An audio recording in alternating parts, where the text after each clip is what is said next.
அனைவருக்கும் வணக்கங்க. எல்லாரும் எப்படி இருக்கீங்க? சூப்பரா இருக்கீங்களாங்க? நாங்களும் நல்லா இருக்கோம். ரொம்ப நாள் ஆச்சு வீடியோ நம்ம சேனல்ல போட்டு. இன்னைக்கு நம்ம வஜ்ஜுக்குட்டியோட ஹாப்பி பர்த்டே வீடியோ தாங்க பார்க்க போறோம். தம்பி ஆடி 6ஆம் தேதி ஜூலை 22 பிறந்தாங்க. இந்த வருஷம் வந்து திங்கட்கிழமை பர்த்டே வந்துச்சு. நிறையா பேர் விஷஸ் சொல்லியிருந்தீங்க. அதெல்லாம் பார்க்கும்போது செம்ம குஷியாகவும் ஜாலியாகவும் இருந்துச்சுங்க. வாழ்த்துக்கள் சொன்ன அனைவருக்கும் என் மனமார்ந்த நன்றிகள்ங்க. வாங்க இன்றைக்கி நம்ம வீடியோக்குள்ளே போகலாம். எப்போவுமே தம்பி பர்த்டேக்கு வீடியோலாம் வந்து க்ளீனிங் பண்ண ஆரம்பிச்சிருவேங்க. இப்போ நம்ம போர் போட்டனால டபுள் த வேலை, வீடு பூரா பயங்கர மண். அது இல்லாமல் போர் வீடியோவுக்கு நிறையா பேர் பாசிட்டிவாக கமெண்ட் பண்ணியிருந்தீங்க, நிறையா சப்போர்ட் பண்ணியிருந்தீங்க. நிறையா வந்து எனர்ஜியும் லோலியாக இருந்த எனக்கு வந்து நிறையா பாசிட்டிவாகவும் மோட்டிவேஷனாகவும் கமெண்ட் பண்ணியிருந்தீங்க. அதுக்கு எல்லாத்துக்கும் சேர்த்து மறுபடியும் மீண்டும் ஒரு முறை நன்றி சொல்லிவிட்டு வாங்க இப்போ வீடியோக்குள்ளே குதிச்சிடலாம். எல்லா வேலையும் கம்ப்ளீட்டாக முடிச்சுட்டு கடைசியாக கிச்சனுக்கு வந்தேங்க. எல்லாமே க்ளீன் பண்ணி வச்சாச்சு. காலையில் எந்திரிச்சு டப்பாவெல்லாம் தொடச்சி ஜாமான் போட்டுட்ருக்கேன். ஏன்னா இந்த தடவை வீடு க்ளீனிங்க்கு வந்து 2 days ஆகிப்போச்சுங்க. அடுத்த நாள் தான் வந்து இது ஆடி வெள்ளி. அப்போ தான் வந்து கம்ப்ளீட்டாக எல்லா வேலையும் முடிஞ்சு வீடெல்லாம் கழுவி விட்டுட்டு துணியை பூரா காய போட்டு புத்தக்குன்னு கீழே விழுந்துக்கிட்டே இருக்குது. அடிக்கிற காற்றுக்கு ஆளே நகருது, துணி எம்மாத்திரம் அப்படிங்கிற மாதிரி. எனக்கு துணியை காயப்போட எடுத்து வைக்க அப்படி தான் அன்றைக்கி டே பூரா போச்சு. சரியாக போச்சு. இப்போ கரெக்டாக ஒரு 4:30 மணி இருக்குங்க. அன்றைக்கி வேலையை முடிக்க அவ்வளோ நேரம் ஆகிப்போச்சு. ஃப்ரெஷ்ஷாக நானும் போய் குளிச்சுட்டு வந்துட்டு கரெக்டாக 6 மணிங்க போல் சாமி கும்பிட்றலாம் அப்படிங்கிறனால விளக்கு பொருத்திட்டு ஆடி வெள்ளி மங்களகரமாக சாமியெல்லாம் கும்பிட்டு முடிச்சிட்டேங்க.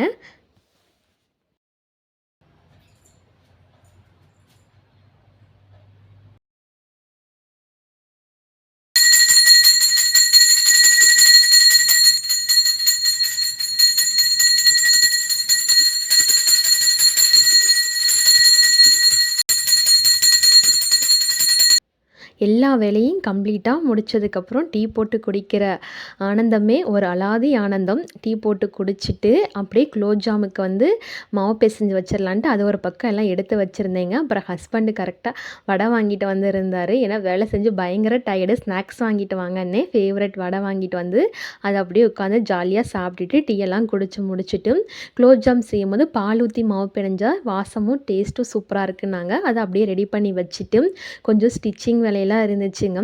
ஒரு பாட்டிமா ப்ளவுஸு ஆல்ட்ரேஷனுக்கு கொடுத்துருந்தாங்க. கிட்டத்தட்ட ஒரு 7-8 ப்ளவுஸ் இருந்துச்சு. அது எல்லாமே சைடு அடித்து கொடுத்துட்டு அந்த புடவைக்கெல்லாம் ஓரடிச்சு தர சொன்னாங்கங்க. அதையும் ரெடி பண்ணிவிட்டு அப்படியே பாட்டிமா வீட்டில் கொடுத்துட்டு பர்த்டேக்கு மினி ஷாப்பிங் பர்ச்சேஸ் பண்ணலாம் அப்படிங்கிறனால எங்கள் பழனியில் வந்து அம்முமால் இருக்குங்க. இங்கே எல்லா திங்ஸும் கிடைக்கும். அதனால் இங்கேயே வந்துட்டோம். போன வருஷமும் இங்கே தான் வந்து வாங்கினோம். ஏன்னா எப்போவுமே தம்பி பர்த்டேக்கு வீட்டிலே வந்து கேக் வந்து ரெடி பண்ணிடுவேங்க. இது 6வது வருஷம் நான் வீட்டிலே வந்து கேக் ரெடி பண்ணுறது. லாக்டவுனில் நிறையா பேர் கேக் செஞ்சு பழகினாங்க. அதுக்கு முன்னாடியே என் பையனுக்கு நானே என் கையார கேக் செய்யணும் அப்படிங்கிறனால யூடியூப்பில் வீடியோ பார்த்து ஃபஸ்ட் டைம் செஞ்சுருந்தப்போ டீ கடையில் இருக்கும் பார்த்தீங்களா கேக்கு, அந்த மாதிரி ரொம்ப ஹார்டாக செஞ்சுருந்தேன். ஆனால் வெட்டி கொண்டாடுற அளவுக்கு ஓரளவுக்கு மேனேஜ் பண்ணிட்டேங்க. அப்போ இந்த ஜேம்ஸ் மிட்டாயெலாம் இல்லாட்டி இருந்தால் கேக்காவாக இருந்திருக்காது. அதெல்லாம் வச்சு மேக்கப் பண்ணி அந்த மாதிரி ஃபஸ்ட் டைம் கேக் செஞ்சேங்க. இப்போ அடுத்தடுத்து ஓரளவுக்கு இம்ப்ரூவ் ஆகிட்டே இருக்கேன். அடுத்த டைம் தம்பி 2 டயர் 3 டயர் கேக்லாம் கேட்டிருக்காங்க. அதையும் நம்ம ரெடி பண்ணுவோம். சரிங்க. அப்புறம் எப்போவுமே வஜ்ஜுக்குட்டியோட பர்த்டே வந்து நான் வருஷத்தில் ஒரு டைம் ரொம்ப விருப்பப்பட்டு ஆசையாக கொண்டாடுறது எதுனா அது வஜ்ஜுக்குட்டி பர்த்டே தாங்க. எல்லாரும் அப்படி தான் பிள்ளைங்களோட பர்த்டேக்கு. இந்த வருஷம் நம்ம போர் போட்டனால பயங்கர மன உளைச்சல், டிப்ரெஷன் இந்த மாதிரி இப்படி இந்த வருஷம் இந்த பர்த்டே இப்படி அமையுமா அப்படிங்கிற மாதிரி ஏகப்பட்ட குழப்பம், ஏகப்பட்ட மன உளைச்சல்லாம் இருந்துச்சுங்க. ஏன்னா பட்ஜெட்டில் வந்து துண்டே விழுகலை, பெட்ஷீட்டே விழுந்துருச்சு. அவங்க அப்பா அன்னதானம்லாம் வேண்டாப்பா, கேக்கு கூட சிம்பிளாக 1/4 கிலோ கடையில் வாங்கிக்கலாம், இந்த தடவை நீ எதுவும் இழுத்து போட்டுட்டு ரிஸ்க் எடுத்துகிட்டு கிடக்காது அப்படின்னாங்க. எனக்கு வந்து மனசு கேட்கவே இல்லைங்க. ஏன்னா தம்பி பர்த்டேக்கு வருஷம் என்னோடய கையால் கேக் செஞ்சு வெளியில் கொண்டு போய் அன்னதானம்லாம் கொடுத்துட்ருக்கேன். அது இந்த வருஷம் இல்லைங்கும் போது எனக்கு இந்த வருஷம் பூரா நான் ரொம்ப லோலியாக ஃபீல் பண்ணுவேன், கஷ்டப்படுவேன். அந்த தம்பி வருஷத்துக்கு பிறந்த நாளைக்கு என்னென்ன செய்யணுமோ அதெல்லாம் செஞ்சிடணும்னு நான் நினச்சிருவேங்க. நமக்கு ஒரு வருஷம் இப்படி இருக்கும் அப்படி இருக்கும், அதெல்லாம் நம்ம நினச்சிக்கிட்டு நம்ம ரெகுலராக பண்ணுற விஷயத்த ஸ்டாப் பண்ணிட்டோம்னா எனக்கு மனசு ரொம்ப கஷ்டப்படுங்க.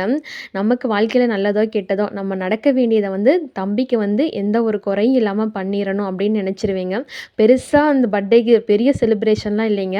வீட்டில் என் கையார கேக் செய்வேங்க. அவனுக்கு எப்பவும் போல் காளான் பிரியாணி காலையில் சாப்பிட செஞ்சுருவேங்க. என்னால் முடிஞ்ச அளவுக்கு 10 பேர் 7 பேர், இந்த தடவை ஒரு 5 பேர்த்துக்கு தாங்க என்னால் சாப்பாடு கொடுக்க முடிஞ்சிச்சு.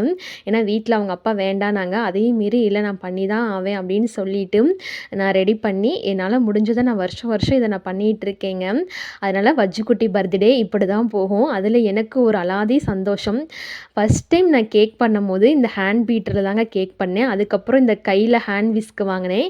இது போன வருஷம் தாங்க இந்த எலக்ட்ரிக்கல் பீட்டர் வாங்கினேன்.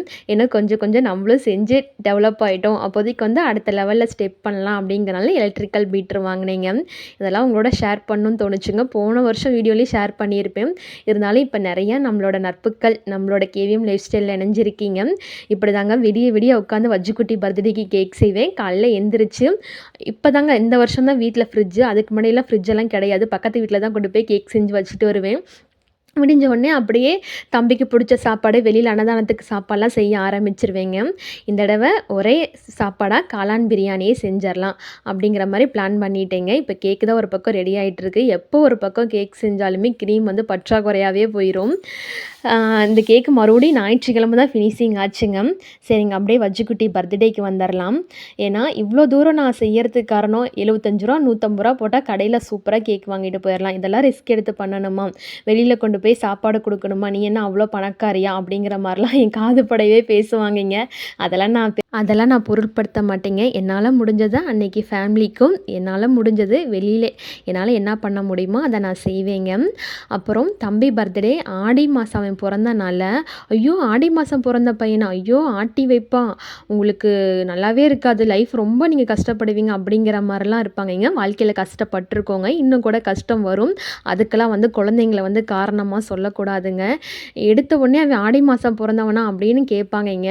அது ஒன்று தான் மனசுக்கு கஷ்டமாக இருக்குமோ தவிர மற்றபடி நம்ம லைஃப்பில் இந்த ஜென்மத்தில் இதெல்லாம் நம்ம அனுபவிச்சு தான் ஆகணும்னா அதெல்லாம் அனுபவிச்சு தாங்க ஆகும். அது வந்து குழந்தைங்க இந்த மாதம் பிறந்துட்டனால தான் அப்படிங்கிற மாதிரி எல்லாம் மென்டாலிட்டி க்ரியேட் பண்ணி வச்சுருக்காங்க. எனக்கு வாழ்க்கையில் தம்பி பிறந்து கல்யாணத்துக்கு முன்னாடியே கஷ்டம் இருந்துச்சுங்க. ஆக்சுவலி சொல்லப்போனால் தம்பி பிறந்து தான் எனக்கான லைஃப் ஸ்டார்ட் ஆச்சுன்னே சொல்லணுங்க. இப்போ வந்து அன்னதானத்துக்கு சாப்பாடு வந்து 5 பார்சல் போட்டு வெஜிடபிள் குருமா, தயிர், வெங்காயம், வீட்டில் போட்ட குலோப் ஜாமுங்கிறனால இந்த வருஷம் ஸ்வீட்டோடு கொடுத்தேங்க. வீட்டுக்காரர் கொடுக்கவே வேண்டானாரு, கடைசியில் ஸ்வீட்டோடு கொடுத்துக்கிற மாதிரி இன்றைக்கி அமைஞ்சிருச்சுங்க. அப்புறம் வேக வேகமாக அரிபரிங்க வீடியோவே வேறு எதுவும் எடுக்கலை. தம்பியை கொண்டு வந்து ஸ்கூலில் விட்டுட்டு நானும் ஹஸ்பண்டும் வந்து கோவிலுக்கு வந்தவங்க. சரி போய் சாய்பாபா கோயிலில் சாமி கும்பிட்டு வரலாம், ஈவினிங் கோவிலுக்கு போய்க்கலான்னு நினச்சோங்க. ஈவினிங்கும் போக முடியல. சர்ப்ரைஸாக சடன் பிளானாக ஊர்லேருந்து அத்தை மாமா வந்துட்டாங்க. மாமனாருக்கு என்னன்னு தெரில, வஜ்ஜுக்குட்டி பர்த்டேக்கு இந்த வருஷம் போகணுன்னு ரொம்ப ஆசையாக இருந்துச்சுன்னு சஸ்பென்ஸாக வந்தாங்க. நான் ஹஸ்பண்டை வேலைக்கு விட்டுட்டு நான் எப்பவும் போல் கடைக்கு வந்து கடையில் அன்றைக்கி சாமிலாம் கும்பிட்டு முடிச்சுட்டு என்னோடய ஒர்க்கை வந்து நான் ஸ்டார்ட் பண்ணிட்டேங்க. ஒரு வாரம் கடைக்கு லீவு போட்டிருந்தேன். வஜ்ஜுக்குட்டி பர்த்டே அன்றைக்கி தான் வந்தேன். ஏன்னா வீட்டு க்ளீனிங், இந்த போர் வேலை, குலதெய்வம் கோயிலுக்கு போக ஏகப்பட்ட வேலை இருந்துச்சுங்கிறதுனால தம்பி பர்த்டேக்கு இந்த வருஷம் ட்ரெஸ் எடுக்க வேண்டாம் தான் பிளானில் இருந்தோம். ஏன்னா கோவில் திருவிழாலாம் வந்துச்சு இல்லைங்க, அதில் வச்சு கொடுத்த செட்டு ஒன்று புதுசாக அப்படியே இருந்துச்சு. அவங்க அப்பா இருந்துக்கிட்டு எவ்வளோ செலவு பண்ணுறோம், நம்ம இந்த வருஷம் எடுக்கிறத எடுத்துடலாம், அதே மாதிரி தானே எனக்கு இருந்திருக்கும், நான் சாப்பாடு கொடுக்குறேன், நான் வீட்டில் கேக் செய்கிறேன்னு சொன்னதுக்கு வேண்டானாரு. அப்புறம் எங்களை ஈவினிங் வந்து வீட்டுக்கு வரத்துக்கு ஜஸ்ட்டு 10 நிமிஷம் முன்னாடி தான் கடையில் போய் ட்ரெஸ்ஸை எடுத்துகிட்டு வந்தோம். அப்புறம் வீட்டுக்கு வந்த உடனே பிளாங்காக இருந்த கேக்கை கொஞ்சம் குலோப்ஜாம் வச்சு மேலே செரிலாம் வச்சு, அப்புறம் இந்த வருஷம் தம்பிக்கு 10th பர்த்டேங்க. நல்லா கேண்டீனில் நிப்பாட்டி நம்ம வந்து கேக் வெட்டிடலாம், வாங்க பார்க்கலாம்.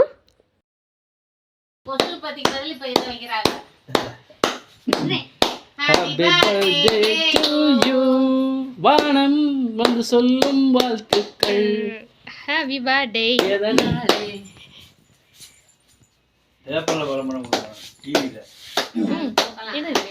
வஜ்ஜுக்குட்டி கேக் கட்டிங் பார்த்துருந்துருப்பீங்க. அப்புறம் வந்து அவங்க தாத்தா காலில் விழுந்து ஆசீர்வாதம் வாங்கிட்டு கேக் வாங்கிக்கிட்டாங்க. அப்புறம் அவங்க அப்பாயி தாத்தாவும் காசு வச்சு கொடுத்தாங்க. வஜ்ஜுக்குட்டி காசை வாங்கிட்டு குடுகுடுன்னு கொண்டு போய் உண்டியல போட்டாங்க. எப்பவும் எங்கள்கிட்ட கொடுத்துட்டு அதுக்கப்புறம் தான் வாங்குவாங்க. இந்த தடவை என்னான்னு தெரில, கையோட போய் உண்டியல போட்டு வந்துட்டாங்க. எங்களுக்கே ஷாக்காக இருந்துச்சு. ஆமாங்க, வஜ்ஜுக்குட்டி அவங்களுக்கு ஏதாச்சும் ஒரு ஆசை இருந்துச்சுன்னா இது மாதிரி நாங்கள் தர காசெல்லாம் வச்சு வேறு தனிப்பட்ட முறையில் எதுவும் வாங்கிக்க மாட்டாங்க. வேறு எதுவும் வேணும்னு கேட்கவும் மாட்டாங்க.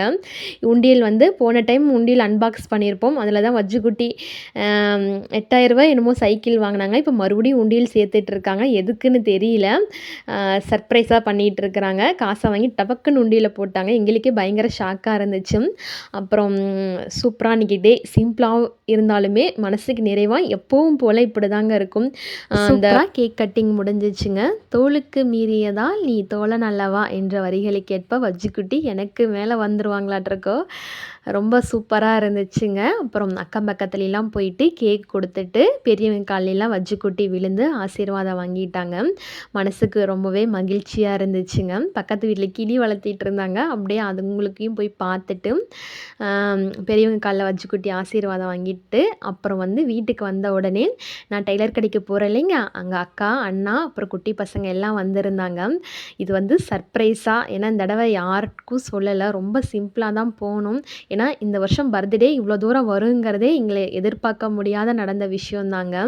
அப்புறம் திடீர்னு வந்துட்டனால ரிட்டன் கிஃப்ட்டு பிள்ளைங்களுக்கு எதுவுமே நான் வாங்கி வைக்கல. வீட்டில் புதுசாக ஒரு டிஃபன் பாக்ஸும் வாட்டர் பாட்டிலும் இருந்துச்சுங்க.